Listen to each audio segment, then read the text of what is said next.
Alright everyone, remember when Biden was beating around the bush about taxes when he was campaigning? Oh, don't worry, you won't pay more taxes, no pain for the lower and middle and even upper middle class.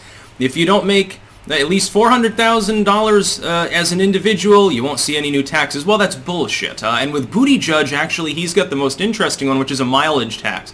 Well, we can pay for the road proportion of the infrastructure by just taxing people who have to commute.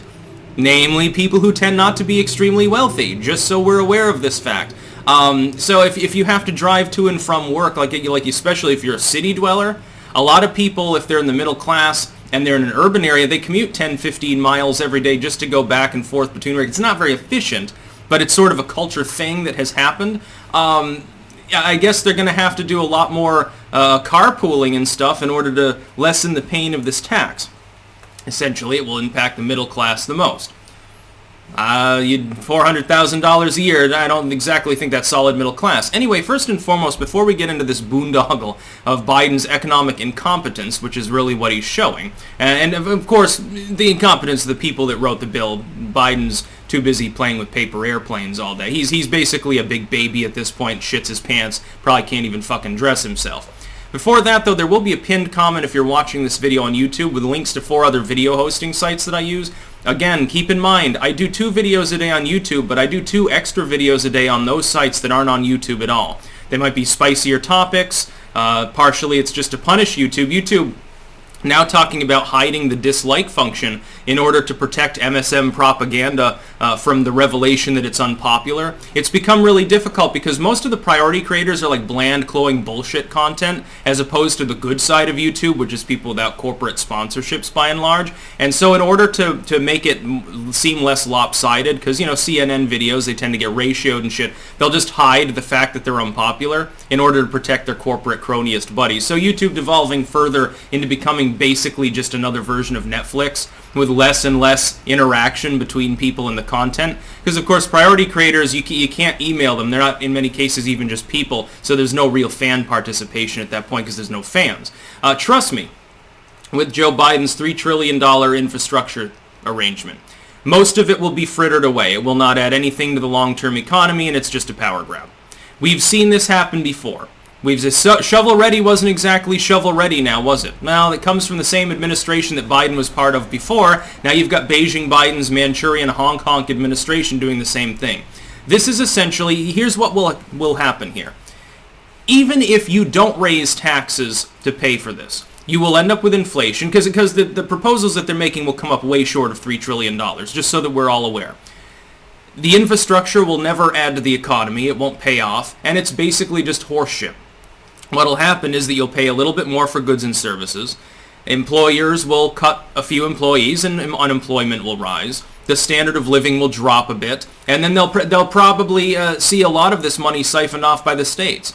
You know, you throw money to a state and say, well, this is your discretionary infrastructure spending for bridges and shit. And they're not going to use it on anything that's going to benefit people. They're going to build another congressional library. They're going to build another tennis court for the gubernatorial mansion and shit like that. Pork barrel politics. Every single member of Congress will be tacking on little expenses here and there, and pretty soon, 100,000 here and $500,000 there adds up when you get a bunch of people in Congress doing the same thing.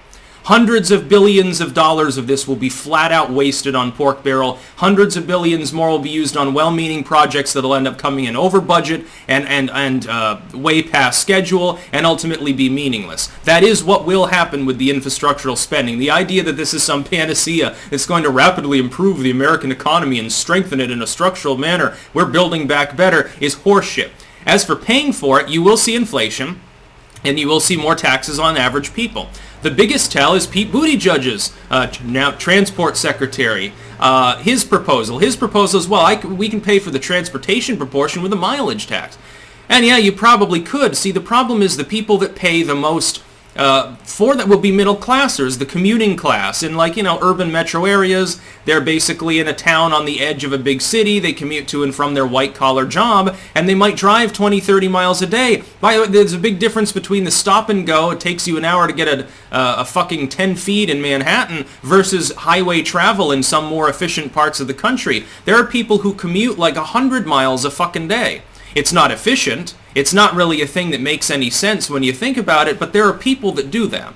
They get a nice job, but they don't want to live in the ghetto because the city fucking sucks, so they move out a little further where the cost of living, ironically, is lower, and it sort of offsets it. But now you're saying that these people should be punished based on that fact. So, people will drive less. People will travel less. Ergo, they will buy less, and once again, you have an economic problem because the tax proceeds from that will presumably offset the proceeds that you're getting in from the mileage tax. So it's a worthless proposal. It makes no sense. It will hurt the middle class the most.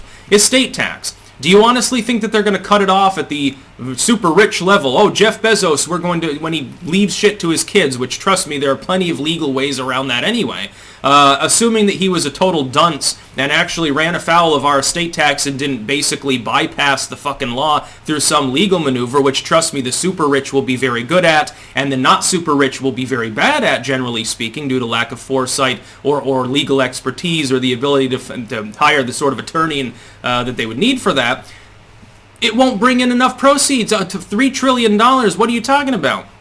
You think that the cutoff is going to be estates that are worth $1 million or something like that? No, they'll drop it way lower than that. It'll end up hurting the upper middle class almost exclusively. Again, if I've got $100 million worth of stuff, I want to leave to my kids when I die and stuff, I'm going to hire a lawyer, I'm going to talk to them for a couple of hours, and I'm going to figure out a plan to make sure they get that, and I don't have to pay the estate tax.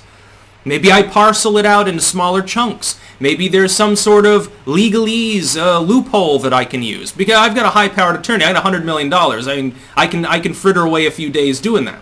Does the doctor, who just happens to have a nice house in Malibu, after working hard for 40 years and wants to leave it to his kid or something, does he necessarily have that capability? Maybe not. Oh, well, then he gets fucked. Oh, sorry, I can't leave you the house. Because if I give you this house, you'll pay so much of a fucking tax on it, a Biden tax, that you'll have to sell the house, pay the tax. You get money, but you can't get the property, unless you're going to take out another partial mortgage or something. It's insane.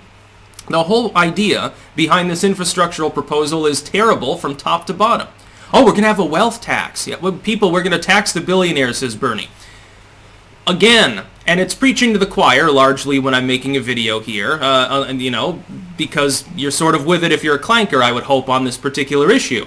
But net worth and cash on hand aren't the same thing. Jeff Bezos on paper is worth many tens of billions of dollars, but much of that is just shipping centers and physical assets that employ people. If you apply a wealth tax to him, he's not going to be able to pay it with his own. He probably doesn't have enough cash on hand to pay the fucking tax. So each year, what's the government going to do? Force him to sell off part of his business.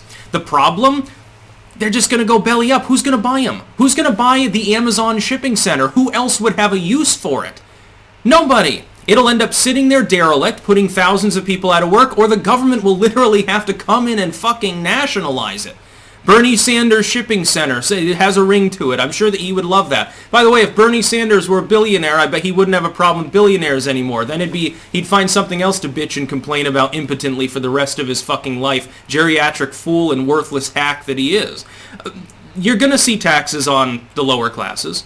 If the cost of living rises, if inflation takes hold, it automatically is hurting everyone, no matter where they are on the spectrum. But the thing is, if you're super rich, you don't really mind.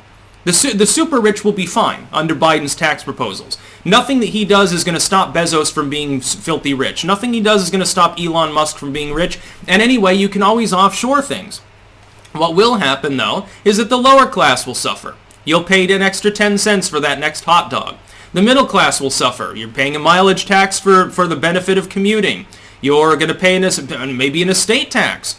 You know, it's not so difficult for a person in the middle class to have a net worth in the many hundreds of thousands of dollars, because that's going to count your house, other significant tangible assets. Maybe you have a cabin out in the woods on an acre and some rustic scenery. You have a couple cars and stuff. And by the way, you're kind of living the life at that point. It's not bad. You're not, one paycheck away from poverty maybe, but you're not rich.